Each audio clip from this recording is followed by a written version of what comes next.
saa su ne ngeen di am yu am solo yi bàyyi ko fii ci Rafah TV ak Rafah TV ñëppay dañ ak réer. ginnaaw ba commissaire Diédhiou am kàddu yu mu leen dénk ci par rapport ak li nga xam ne jot na am ci Touba ak Mbacké ñu defal leen ko rek ci Karala may Kocc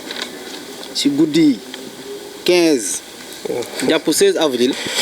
2020 ay côté 2 heures du matin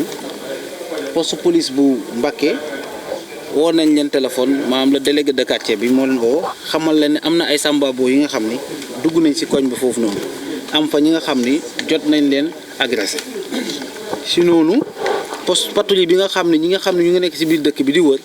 dem def fa daara dem fa bañ fa demee nag malheureusement fekkuñ leen fa ñu gis fa soxna si nga xam ni wala borom kër gi nga xam ni sambabo yi jot nañ ko gaañ si jamono biñ ko jëlee indi ko fii si poste bi di ko déglu am keneen ki nga xam ni oote waat na si Daaru Salaam extension xamal leen ni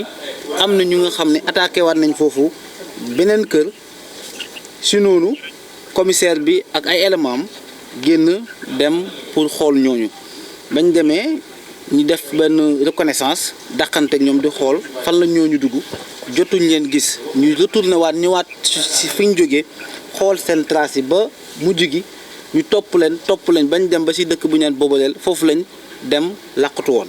bañ fa demee yàlla dimbali ñu bañ fekk fa ñett si nga xam ni bokkoon nañ si ñi nga xam ni yaakaar nañ ni ñoo def ñaawteef yooyu noonu si seen biir defin yooyu noonu nag ñi nga xam ni jot nañ leen songu am na ñi nga xam ni gaañ nañ leen si damm nañ si seen loxo jël nañ si seen alal lu demee ni xaalis wala ay téléphone ak ay téléviseur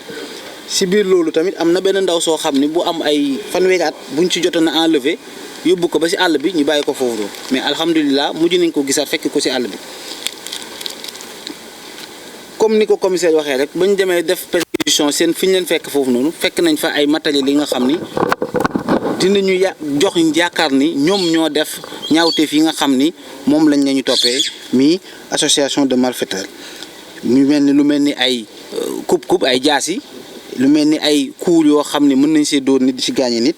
ak lu mel ni ay fetalu artisanat fetalu tëgg ak benn ñaari moto jakarta yoo xam ni fekk nañ ko foofu noonu bañ leen indee nag déglu nañ leen xool nañ leen saytu nañ leen am na li nga xam ni moom lañ la ñu toppee mi association de malfaiteurs ñeneen ñi nga xam ne ñoo des ci bande bi moom ñu ngi la ñuy wëragum gisaguñ leen loolu mu ngi xew woon ci Mbacké ci guddi 15 jàpp 16 avril 2020 ci diwaanu Touba tamit am na ay xew-xew yoo xam ni kii nañ ko fa ñu ngi ko fa doon jàmbat ci lu demee ni couvre-feu bi nga xam ni le président de le ministre de l'intérieur décrété woon na ko ñu gis ni am na ay sambaboy yi nga xam ni dañuy profité ci loolu di def ay ñaawteef di songu alalu jàmbur yi loolu nag ba mu amee le commissariat spécial de Touba am na ay jumtukaay yu mu ci defoon amoon na ay dispositifs yoo xam ni tegoon na ko pour jàmbaar ak ñooñu loolu permettre ni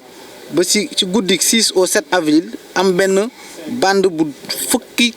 nit ak ñaar dont 5 receleurs juróomi nit yoo xam ni dañu toppee maanaam dañaa yombal sàcc gi dañaa jël yëfu jàmbur luubal ko yombal ndey sàcc yi démantelé woon nañ leen foofu noonu bañ leen démantelé ñooñu li ñu doon def mooy cambriolé lu demee ni ay boutique alimentation générale lu demee ni ay bijouterie boo xoolee xayma ko yëpp am na lu toll ak fukk ak juróom-ñaari victime ñoo xam ne ñii gars yi songoon nañ leen jël ci seen alal bu ñu leen dégloo tamit parce que ñooñu ñu ngi doon am jumtukaay yoo xam ne moom la ñuy utiliser te jumtukaay yoo nekkul lenn lu dul charrette ak fas donc doo ko mos a yaakaaree ni ñoom loolu moom la ñuy def mais ba ñu ko gëstoo ak benn vidéo surveillance bi nga xam ne moo ñu permettre ñi identifier leen yoon teg na leen loxo ba talaata bi passé lañ leen jébbal procureur beneen mbir mi nga xam ne amaan na ci liggéey bii nii ci couvre-feu bi ñu nemmeeku ko ci mooy am na ay dawalkatu oto ak ay dawalkatu moto yi nga xam ni sàmmante wuñ ak li nga xam ni moom la ministre de l'intérieur wax muy arrêté bi nga xam ni mooy tere dem beeg dikk diggante dëkk ak dëkk ba nga xam ni am na ay samba booy lañ leen mën a ooyee sax parce que képp ki nga xam ni sàmmante woog ndigalu autorité bi samba booy lañ leen mën a ñooñu ñu ngi si doon def benn liggéey di jël ay nit ci biir dëkk bi fii Touba di ko jëmale fu mel ni Diourbel Daaru Musti ba Dakar ba ñu ko xamee nag jël nañ suñu dispositif jël nañ suñu matukaay ba nga xam ni permettre woon nañu ñu jàpp si lu mat 20 nit ak juróom-benn si biir 20 nit yooyu noonu ak juróom-benn yi mën nañ wax ni 10 ak juróom-ñaar yëpp ay chauffeuru oto lañ oto yi nga xam ne ñu ngi koy wooyee War Gaynde wala Allo Dakar.